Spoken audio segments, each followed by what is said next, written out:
எனக்கு இனிமே இது சரியா படுற மாதிரி தெரியல. அதனாலதான் இத பத்தி உன்கிட்ட முன்கூட்டியே சொல்லிட்டு போலாம் தான் இங்க வந்தேன். அக்கா, நீ சொல்ல வந்ததெல்லாம் சரிதான். ஆனா விஸ்வாவை பத்தி எனக்கு ரொம்ப நல்லா தெரியும். அது மட்டும் இல்லாம அகிலாவை பத்தியும் எனக்கு நல்லாவே தெரியும். அதனால நீ வீணா சந்தேகத்தை ஏற்படுத்திக்காத.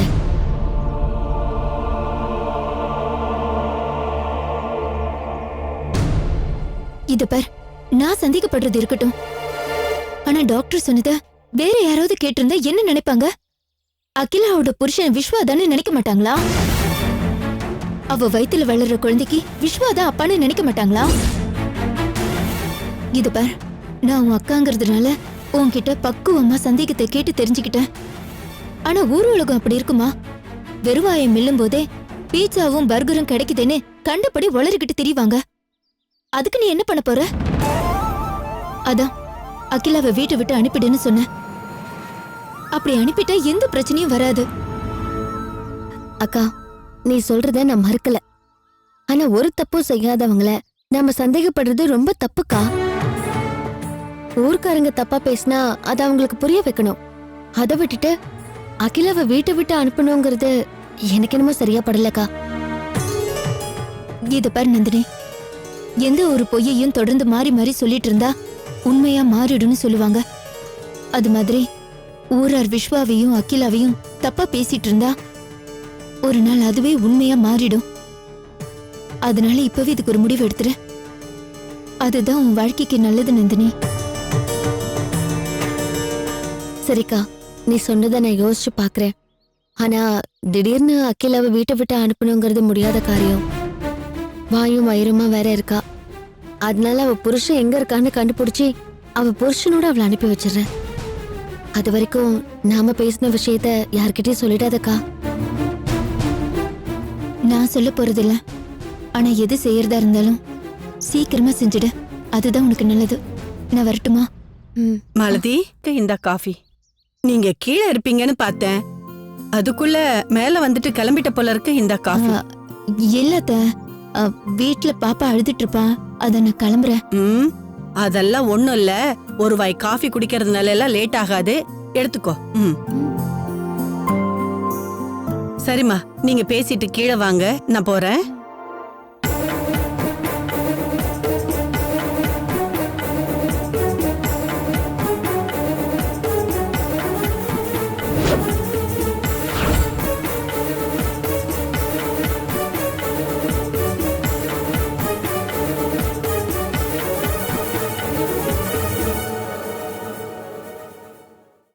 மாலதி சொல்றதும் யோசிக்க வேண்டிய விஷயம்தான்.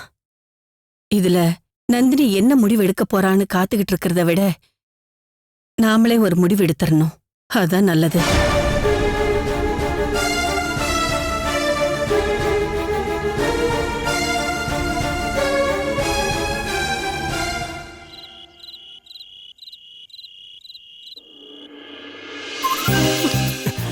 விடு. அதான் உன் தட்டுல இருக்குல்ல, அப்புறம் ஏன் தட்டுல எடுக்கிற? ஏய், என்னடா கல்யாணம் ஆயிட்டா மட்டும் போதாது, ஒரு சில விஷயங்கள் எல்லாம் தெரிஞ்சுக்கணும். பொண்டாட்டி புருஷன் தட்டுல இருந்து எடுத்து சாப்பிடதான் ஆசைப்படுவா. அதுலதான் அவங்களுக்கு ஒரு சந்தோஷம். இந்த சின்ன விஷயம் கூட தெரிஞ்சுக்காம நீ எல்லாம் என்ன பண்ண போறியே தெரியல. நீங்க சாப்பிடல, எங்களை தான் கவனிச்சிட்டு இருக்கீங்க. இல்ல, நான் சாப்பிட்டுட்டு இருந்தேன். நீங்க சாப்பிடுங்க. நீ சாப்பிடுமா, சாப்பிடுமா. நீ சாப்பிடுறீங்க.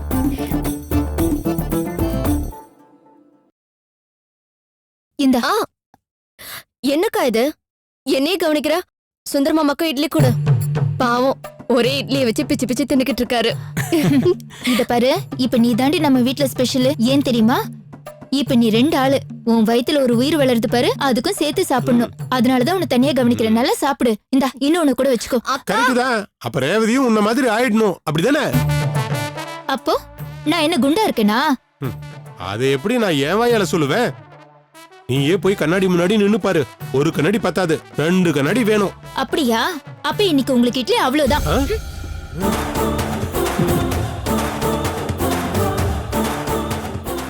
அண்ணே ஆ? இருந்தாலும் அண்ணி பாவனை ரொம்ப ஓட்டுறீங்க. டேய், நான் வாக்கிங் போன்னு கூட சொன்ன கேட்க மாட்டேங்கிறா. அதான் சும்மா குத்தி விட்டேன். பாப்போம் இனிமேலாவது ரோசா வந்து வாக்கிங் போறாளான்னு. நீ சாப்பிடு. இதுக்கப்புறம் இட்லி வராது சொல்லிட்டேன். பரவாயில்ல நீ சாப்பிடு.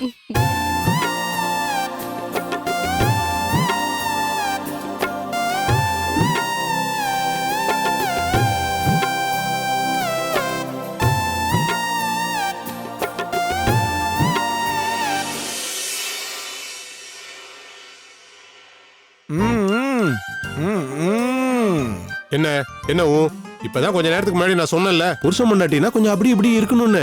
அதெல்லாம் உனக்கு எங்க தெரிய போகுது? இப்படி பார்த்தாவது தெரிஞ்சுக்க. முதல்ல சாப்பிடுங்க. சரிம்மா.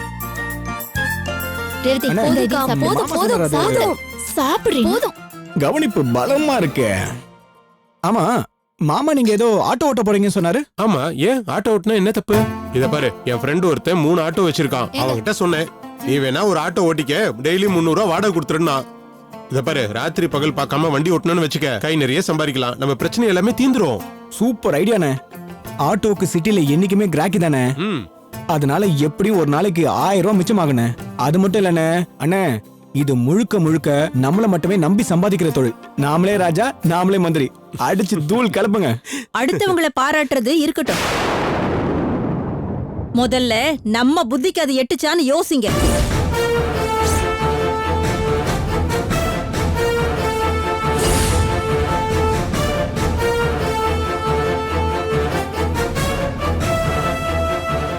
ரேவதி, உங்க அம்மா ஏன் திடீர்னு இப்படி பேசிட்டு போறாங்க? யார பேசிட்டு போறாங்க? என்னையா? இருங்க, கேட்டுட்டு வரேன். ரேவதி இரு, அதான் ஏதோ தெரியாம சொல்லிட்டு போறாங்க. அதை போய் நீ கேட்க போறியா? இருங்க மாமா, நான் போய் கேட்டுட்டு வந்துடுறேன். மாலதி, அம்மா, இப்ப நீ என்ன பேசிட்டு வந்த? இப்ப நான் என்ன பேசினேன்? அடுத்தவங்கள பாராட்டது இருக்கட்டும், முதல்ல நம்ம புத்திக்கு எட்டுச்சான்னு யோசிங்க அப்படின்னு பேசிட்டு வந்தியே, அதுதான் கேக்குறேன். இத கேட்கவா நீ சாப்பிடறத விட்டுட்டு எழுந்து வந்த? முதல்ல போய் திங்கிற வழிய பாரு போ. இல்லம்மா, நீ ஏன் சொன்ன, எதுக்கு சொன்ன, யார பார்த்து சொன்னன்னு எனக்கு தெரியணும். இது பாரு, என்ன ரேவதி கோர்ட்ல கேக்குற மாதிரி கேக்குற? அம்மா ஏதாவது நினைப்புல சொல்லிருப்பாங்க, அத போய் பெருசா எடுத்துக்கிற. வா, முதல்ல வந்து சாப்பிடு வா. இல்லக்கா, என் புருஷனை குத்தி காட்டி பேசிட்டு வந்தாங்களே, அதுதான் ஏன்னு கேக்குறேன். நான் குத்தி காட்டுற மாதிரி தாண்டி பேசினேன். அதுவும் ஓ புருஷனை குத்தி காட்டி தான் பேசினேன். அதுக்கு என்னடி இப்போ? அம்மா, என்ன மாப்பிள, ரேவதி அனுப்பி விவரம் கேட்டுட்டு வர சொன்னீங்களா? நான் உங்களுக்கு உரைக்கணும் தான் அப்படி சொன்னேன், போதுமா? ஏய், அம்மாக்கு என்னாச்சுடி?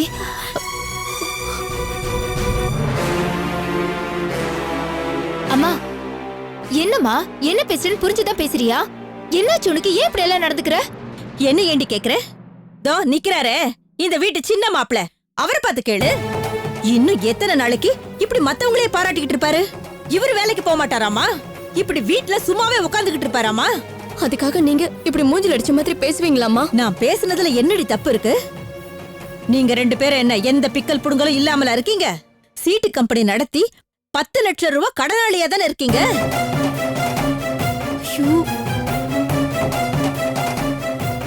அதை அடைக்க வேண்டாமா? அத பத்தி யோசிக்க மாட்டீங்களா? ஒரு வேலை வெட்டிக்கு போய் சம்பாரிச்சாதானே கடன் அடைக்க முடியும். அதுக்காக தாண்டி நான் அப்படி பேசினேன். நீ என்னவோ இப்படி பெருசா ரோஷப்பட்டு துள்ளி குதிக்கிற. அப்படி உனக்கு ரோஷம் இருந்தா முதல்ல உன் புருஷனை வேலைக்கு போ சொல்லு.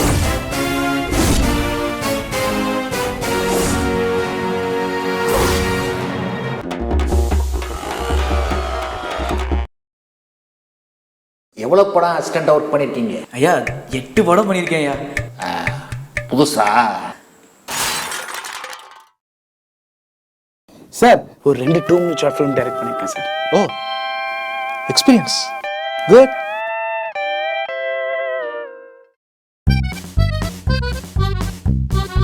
இது நம்ம கம்பெனி படம். கொடுத்த காசுக்கு எந்த பிரச்சனையும் இல்லாம படத்தை வெளியில கொண்டாங்க. இல்லைன்னா மக்கள் மத்தியில பேர் கெட்டு போயிடாம. எந்த பிரச்சனையும் இல்லாம படம் ரிலீஸ் ஆகும் சார்.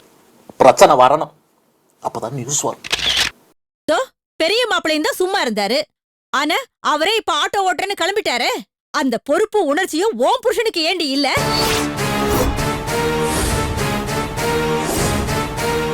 இப்ப என்ன நீங்க 2 பேர் மட்டுமா இருக்கீங்க? வயித்துல ஒண்ணு சுமந்துகிட்டு இருக்கறல்ல, அதுக்கு சேர்த்து சம்பாதிக்க வேண்டாமா? அதுக்கு நல்லது கெட்டதெல்லாம் பார்க்க வேண்டாமா? இன்னும் எத்தனை நாளைக்கு தான் சும்மா உட்காந்து சோத்த தின்னுகிட்டு இருப்பீங்க? அத்தை, இதுக்கு மேல எதுவும் பேசாதீங்கன்னு சொல்லிட்டு அப்புறம் எதுவும் நல்லா இருக்காது. என்ன மாப்பிள ரோஷப்படுறீங்க? இந்த ரோஷத்தை உங்க வேலை தேடுறதுல காட்டுங்க, என்கிட்ட காட்டாதீங்க. ரேவதி, உங்க அம்மா பேசுறது சரியில்லை. தேவையில்லாம அளவுக்கு மீறி பேசுறாங்க. நான் ரொம்ப நேரத்துக்கு பொறுமையா இருக்க மாட்டேன், பாத்துக்க. பொறுமையா இருக்க முடியாம அப்படியே பொங்கி எழுந்துருவீங்களோ? எங்க அப்படி பொங்கி எழுந்து ஒரு வேலைக்கு போங்க பாப்போம். அத்தா,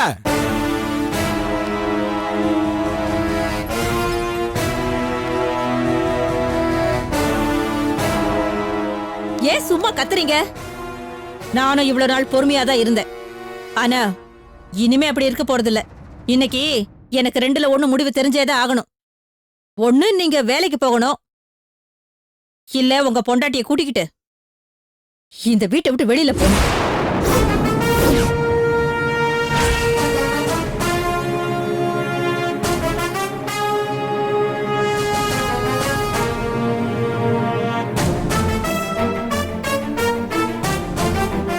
இனிமே இங்க இருந்துகிட்டே எங்களுக்கு பாரமா இருக்காதீங்க. உங்க சொந்த கால நிக்கிற வழிய பாருங்க. அம்மா, என்னம்மா திடுதிடுப்புன்னு இப்படி எல்லாம் பேசிட்டு இருக்க? வயித்து புள்ளத்தாச்சு, அவ திடீர்னு எங்கம்மா போவா? அம்மா, நீ இப்படி எல்லாம் பேசுறதுக்கு என்னம்மா அர்த்தம்? நீ இப்படி எல்லாம் பேச மாட்டியா? ஏம்மா இப்படி எல்லாம் பண்ற? நான் ஒண்ணு புதுசா பேசலடி.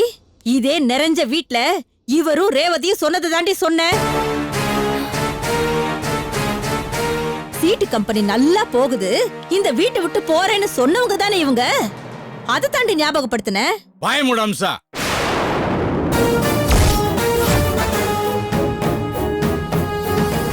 ஏதாவது கிறுக்கு பிடிச்சு போச்சா? முதல்ல வாய மூடிட்டு உள்ள போன்னு சொன்னேன். இப்ப எதுக்கு ஏன் மேல கோவப்படுறீங்க? உள்ள போடின்னு சொன்னேன்.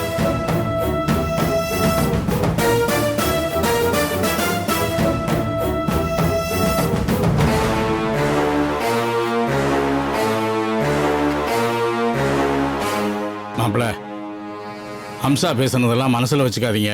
அவ ஏதோ அரங்கலுக்கு தனமா கிறுக்கு பிடிச்சு போய் எதையோ பேசிட்டா, அதை பெருசு பண்ணிக்காதீங்க. நீங்க பெரிய மனசு பண்ணி அவ பேசுனதெல்லாம் மறந்து மன்னிச்சிருங்க. அவளுக்காக நான் உங்ககிட்ட மன்னிப்பு கேட்டுக்கிறேன்.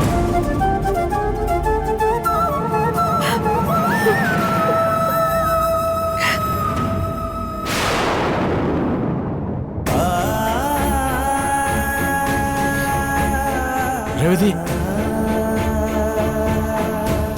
மாப்பிள. சாரி மாமா.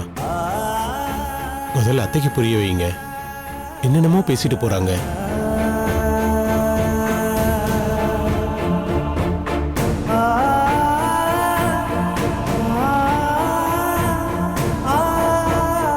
மாலதி, இவன் ஏன் இப்படி?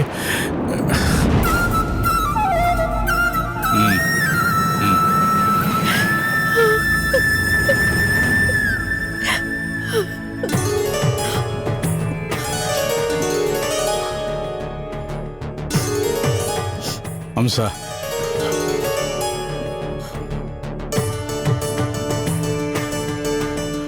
நீ இப்படி பேசுவேன்னு நான் கொஞ்சம் கூட எதிர்பார்க்கவே இல்லை அம்சா. நான் மட்டும் இல்லை, நம்ம வீட்டில் யாருமே எதிர்பார்க்கல. உன் பேச்சால சின்ன மாப்பிள்ளையும் ரேவதியும் எப்படி மனசுடைஞ்சு போயிட்டாங்க தெரியுமா? அவங்களுக்கு ஆறுதல் சொல்ல போனா எதுவுமே பேசாம முகத்தை திருப்பிக்கிறாங்க. இதெல்லாம் என்ன அம்சா? நீ இப்படி மாறி போயிடுவேன்னு யாருமே கொஞ்சம் கூட நினைச்சு கூட பார்க்கல. என்னால முடியலங்க. மனசுக்குள்ள பயத்தை வச்சுக்கிட்டு என்னால நிம்மதியா வாழ முடியலங்க. ஜோசியர் சொன்னதையே இன்னும் நினைச்சு நம்பிக்கிட்டு இருக்கியா? இத பார், ஜோசியர் சொன்னது வெறும் ஹேஷியம் தான். அதுல சொல்றது எல்லாமே பலிக்காது. அப்படிலாம் என்னால உதறி தள்ள முடியலங்க. ஜோசியர்கிட்ட பலனை கேட்டு பார்த்ததுல இருந்து கெட்ட அறிகுறி தாங்க என் கண்ணுல படுது. அவரு சொன்ன மாதிரி என் தாலிய எழுந்துருவனோன்னு மனசு திக்கு திக்குன்னு அடிச்சுக்குதுங்க. ஓ, அதனாலதான் நீ மாலத்திக்கிட்டயும் ரேவதிக்கிட்டயும் எரிஞ்செறிஞ்சு விழுந்தியா? எனக்கு வேற வழி தெரியலங்க. ரேவதிய பார்க்கும் போதெல்லாம் என் தாலிய பறிக்க போற குழந்தைய சுமந்துகிட்டு இருக்காளன்னு பதட்டமா இருக்குங்க. எங்க நானே அவ குழந்தைய கலைச்சிடுவனோன்னு எனக்கு ரொம்ப பயமா இருக்குங்க. பெத்த அம்மாவா என் பொண்ணு தாயாகிறத பூரி போட பார்க்க வேண்டிய நானு அவ கர்ப்பத்தை கலைச்ச பாவி ஆயிடுவனோன்னு பதற வேண்டியதா இருக்குங்க. அம்சா, அதனாலதாங்க என் கண்ணுக்கு எட்டாத தூரத்துக்கு அவங்க போயிடணும்னு என் மனசை கல்லாக்கிக்கிட்டு தாங்க அப்படியெல்லாம் பேசுனேன். என் பேச்ச உண்மைன்னு நம்பி நான் குத்தி காட்டுறேன்னு ரோஷப்பட்டு அவங்க இந்த வீட்டை விட்டு போயிட்டாங்கன்னா அவங்களாவது நல்லா இருப்பாங்கங்க. அதனாலதாங்க நான் இப்படி எல்லாம் பேசுனேன்.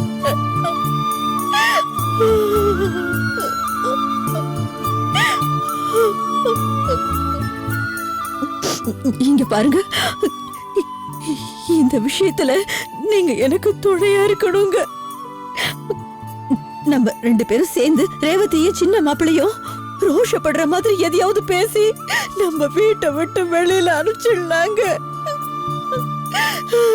எங்கேயாவது போய் அவங்க பிள்ளைய பெத்துக்கிட்டு சந்தோஷமா இருக்கட்டும். உனக்கு ஏதாவது கிறுக்கு பிடிச்சிருக்கா அம்சா? நீ பண்ற முட்டாள்தனத்துக்கு என்னையும் துணை கூப்பிடுறியா? நான் மாட்டேன். என் பொண்ணு மனசும் மாப்பிள்ளை மனசும் காயப்படுற மாதிரி நான் ஒரு வார்த்தை கூட பேச மாட்டேன். ஆமா, அப்படின்னா எனக்கு கொள்ளைய வச்சுட்டு உங்க இஷ்டப்படி நீங்க இருங்க. அம்சா,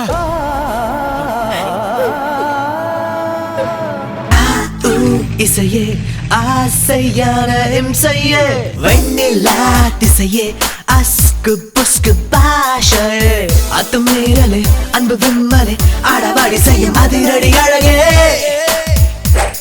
ஓ முத்த தும்மலே வெக்க விக்கலே இதயத்தில் விழுந்த இடியாப்ப சிக்கலே. ஆமாங்க, எதையாவது தின்னுட்டு நான் செத்து போறேன். எனக்கு கொள்ளை வச்சுட்டு நீங்க உங்க கொள்கைப்படியே வாழுங்க. ஐயோ, இங்க பாருங்க, நான் தீர்க்க சுமங்கலியா தான் வாழணும், தீர்க்க சுமங்கலியா தான் சாகணும். பூ பொட்டு எழுந்து வெறும் கழுத்தோட நான் இந்த வீட்டை விட்டு போக மாட்டேன். அப்படி போகிறதா விதின்னு சொன்னா அதுக்கு முன்னாடி நானே என் முடிவை தேடிப்பேன். இது என் மேல சத்தியம். ஆமா, சத்தியம்.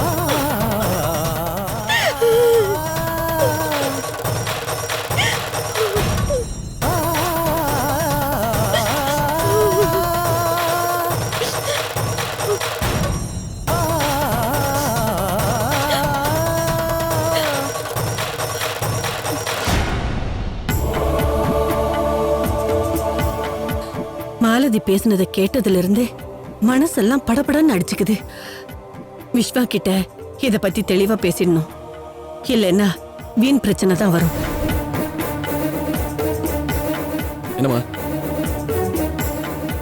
என்னம்மா ஏதோ பேசணும்னு சொன்ன? என்ன விஷயமா? அகிலாவுக்கும் உனக்கும் என்ன சம்பந்தம் விஸ்வா?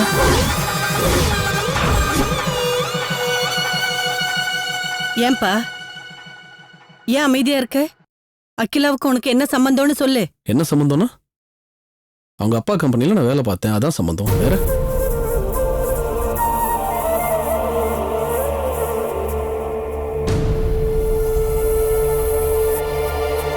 அகிலாவோட குழந்தைக்கு அப்பா யாருப்பா? நீ எதுக்கு இப்படி எல்லாம் கேட்டுக்கிட்டு இருக்கேன்னு எனக்கு புரியல. அதான் ஆதின்னு யாரோ அவளே சொன்னால, அப்புறம் என்ன? இத நான் நம்பணுமா விஸ்வா? இவரு நீ பாட்டுக்கு மனசுல எதையாவது வச்சு பேசிட்டு இருந்தீங்கன்னா எனக்கு புரியாது. எதா இருந்தாலும் பிராங்கா பேசு. ஹாஸ்பிட்டல் அகிலாவோட புருஷன் நீதான்னு சொன்னியா? அகிலா வயித்துல வளர்ற குழந்தைக்கு நீதான் அப்பான்னு சொன்னியா? மா, ஐயோ, அது ஒரு மிஸ் அண்டர்ஸ்டாண்டிங்மா. இது யார் உங்ககிட்ட வந்து சொன்னது? அதெல்லாம் நீ கேட்காத, நான் கேட்டதுக்கு மட்டும் பதில் சொல்லு. மா, எதையாவது அறகுறையா புரிஞ்சுக்கிட்டு பேசாதம்மா. அவ அடிபட்டு கீழே விழுந்த போது நீ தானே ஹாஸ்பிட்டல் கூட்டு போன்னு சொன்ன. அடிப்பட்டவங்கள கைத்தாங்களா புடிச்சு தான் கூட்டிட்டு போவாங்க. அதை பார்த்துட்டு அந்த டாக்டர் வந்து தப்பா புரிஞ்சுக்கிட்டு எதையாவது பேசினா அதுக்கெல்லாம் நான் பொறுப்பாக முடியாது. டாக்டர் தப்பா நினைச்சு பேசினா நீ உண்மையை சொல்லிருக்கணும்ல. அகிலாவுக்கு எனக்கும் எந்த சம்பந்தமும் இல்ல, அவளோட குழந்தைக்கு நான் அப்பா இல்ல, அவ எங்க வீட்ல கெஸ்டா வந்து தங்கி இருக்கான்னு நீ சொல்லிருக்கணும்ல. அத விட்டுட்டு நீ அமைதியா இருந்தா உன்னை அகிலா புருஷன் தானே நினைக்க செய்வாங்க. அத்தை, என்ன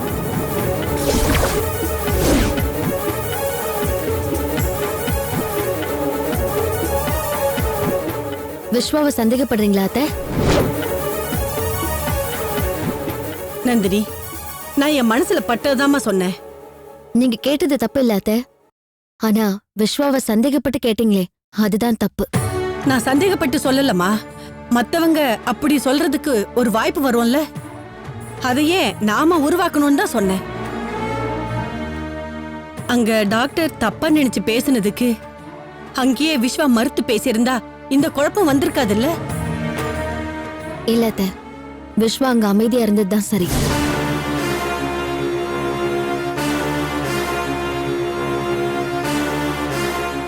எல்லார்கிட்டயும் உண்மையை வெளிப்படையா சொல்றதை விட மௌனமா இருக்கிறது பெட்டர். அதுதான் விஸ்வா ஹாஸ்பிட்டல்ல செஞ்சிருக்காரு.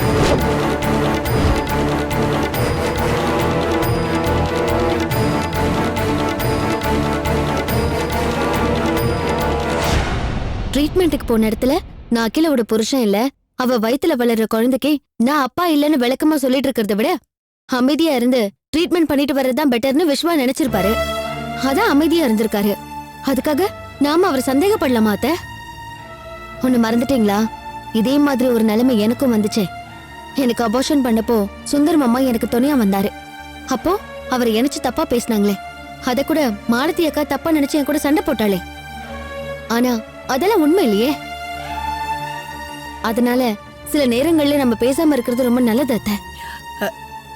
இல்ல நந்தினி, விஸ்வா ஹாஸ்பிட்டலோட முடிச்சிருந்தா பரவாயில்ல. ஆனா மாலதி அத காதுல கேட்டுட்டு உங்கிட்ட வந்து கேக்குற அளவுக்கு ஆயிடுச்சே. இப்படியே போனா மாலதி சொல்ற மாதிரி ஊர் உலகம் விஸ்வாவை பத்தி தப்பா சொல்ல ஆரம்பிச்சிருமே. அத்தை, மாலதி அக்கா என்கிட்ட சொன்னதெல்லாம் நீங்க கேட்டுட்டு இருந்தீங்களா? ஆமா நந்தினி, மாலதி சொன்னதை கேட்டப்போ எனக்கு எப்படி இருந்துச்சு தெரியுமா? அத நான் வெளியே காட்டிக்கல. விஸ்வா வந்ததுமே இத பத்தி பேசி ஒரு முடிவு எடுக்கணும்னு தான் நினைச்சிட்டு இருந்தேன். அதான் இப்ப அவங்கிட்ட கேட்டுட்டு இருந்தம்மா. இத பாரு விஸ்வா, மாலதியும் ஹாஸ்பிட்டலுக்கு வந்திருக்கா. அங்க உன்கிட்ட டாக்டர் பேசினதையும் நீ அதுக்கு மறுத்து பேசாம மௌனமா இருந்தத கவனிச்சிட்டு வந்து நந்தினி கிட்ட சொன்னா. அது என் காதலி விழுந்துச்சு. அதனாலதான்ப்பா சொல்றேன், சீக்கிரமாவே அகிலாவ நம்ம வீட்டை விட்டு அனுப்பிச்சிடலாம்ப்பா.